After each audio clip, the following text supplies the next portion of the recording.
Hey everyone, if you've watched any of my videos before, you would have been treated to this lovely backdrop. These 1980s curtains that are covered in sawdust, never opened, and they're covering this awful plate glass window behind it. Which, as much as I'd love to replace this window, the cost of a 6-foot wide, 3-foot tall window is not that inexpensive. So it's something that I'm not necessarily looking to do right now, but a viewer in one of my previous videos left an awesome comment that said, why don't you just buy a cheap set of mini blinds, throw that up in there, and then just cover the inside with plywood.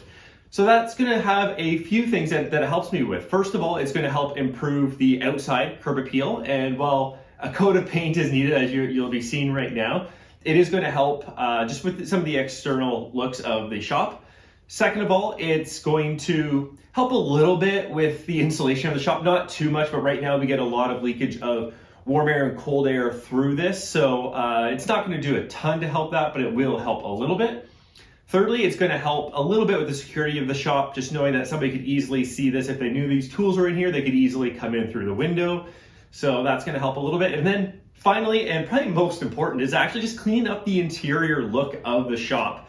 So this is an awful backdrop. I have this awesome Mason Woodshop vinyl banner that I want to put up here. I have a sheet of plywood all ready to go to put there. It's just gonna help improve it a little bit. I don't get a lot of light through this. It's a really sunny day right now, and this is about the extent of the light that I get in the shop because I generally do leave the curtains all closed. So in this video, I'm gonna show you just how easy it is to do something with this window, cover it up on the inside, and hopefully improve a little bit of the outside curb appeal. So stay tuned and I'll show you how I do it.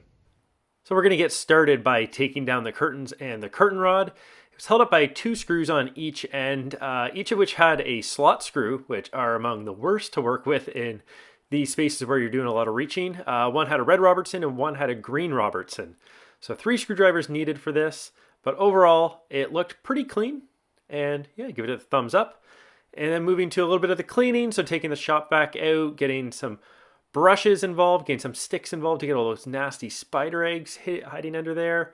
Then we pull out the Windex to start to clean the inside pretty thoroughly. Not worried too much about the outside at this point. We can do that anytime, but overall happy with how clean it got.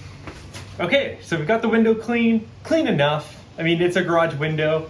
It's gonna look good on the outside. The outside's definitely dirtier than the inside. So now we're gonna get to the plywood. We're gonna cut it to perfectly fit this spot. And we're also going to be installing these 72-inch wide cordless mini blinds. So yeah, let's keep going. So we're just going to get started by taking some measurements. So getting the laser measure out, absolutely love this thing. And marking down the width and the vertical height, which was pretty even across the whole gap, so pretty happy with that. Then we're going to be going outside and using the track saw on just a sheet of just cheap pine plywood, nothing too fancy here, but love this track saw. The dust extraction with the Festool dust extractor is fantastic. Then we're going to, get that crosscut, come in, test to see how it fits, and had to move a few things out of the way, but the good news is that it fit pretty well perfectly. Okay, so now we're just gonna take a look at the mini blinds. The Home Depot special. I think these were around $40 Canadian. Not a huge selection in 42-inch wide, 48 inches high. Yeah, really not that many that were that wide. So I tried to go to a couple of like the Habitat for Humanity stores here where they sell a lot of used items and just couldn't find anything even remotely close to this size. I installed these before, so I'm going to be undermounting them on the top. Ooh, got this nice little rotator. Remember these when my parents installed them in the early 90s. So should be pretty easy. I'm just gonna check the thickness on these to make sure that they'll work properly. Pretty happy with the progress so far. I do need to shim the plywood a little bit. It's 5/8 inch thick plywood, and I do have some, I believe, 3/8 inch thick plywood scraps that I'll be using to help shim that. But yeah, let's take a look and then we'll get this up. So we're now just going to take a look at the hardware that's needed and how this would be spaced out. And everything was there. It's always amazing what cheap hardware comes with these sorts of things. And very easy to install overall, just 2 screws in each of them and marking in 4 inches from either end and then putting one right in the middle, which comes back to bite me a little bit in the end as the exact middle of the blinds itself had a little mechanism in there that resulted in me needing to move that just an inch or two over to the side, which it's fine, but it was a little annoying. But the screwdriver that I use, or the Bosch Flexi Click, allows me to do it pretty easily with a long bit, which you'll see me doing right now. And then it's really just a matter of clipping in the top of the blinds, and then we are all set. There. Let's take a look at, let's go see what it's like outside.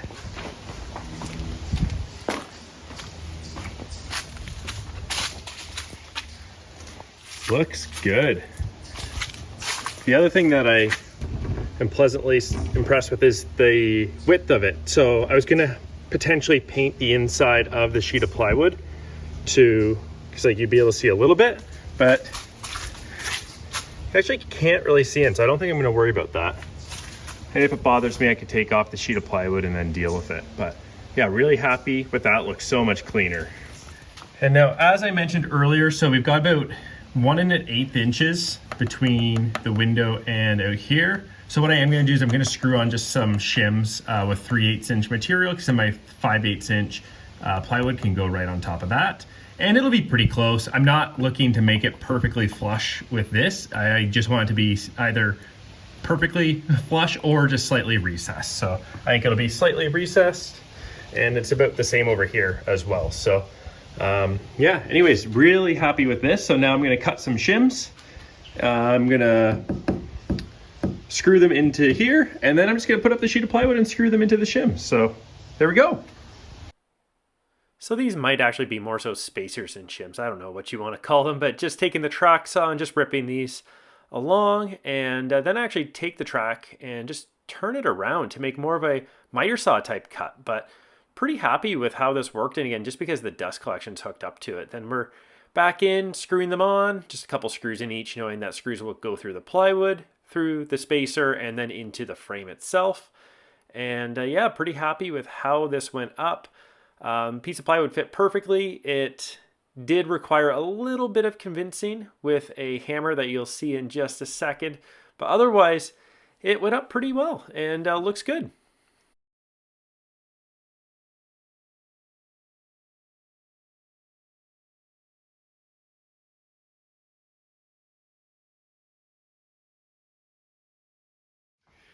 All right, so we're done. That was about an hour from start to finish. Pretty happy with how it went. Tried to use the track saw for as much as I could, given that dust collection was already hooked up to it. So yeah, pretty happy with the results. A little tight in one corner, but I didn't really want to try to dial it in absolutely perfectly. And the outside looks awesome. The inside, well, looks like this. So it's covered in plywood. I am planning on hanging some things over this, so I usually hang my ladders. Got the sign up temporarily, just on a couple of tacks, but we'll find a spot over here to put it. And yeah, happy overall, and it gives me a little bit better of a backdrop for some of these videos.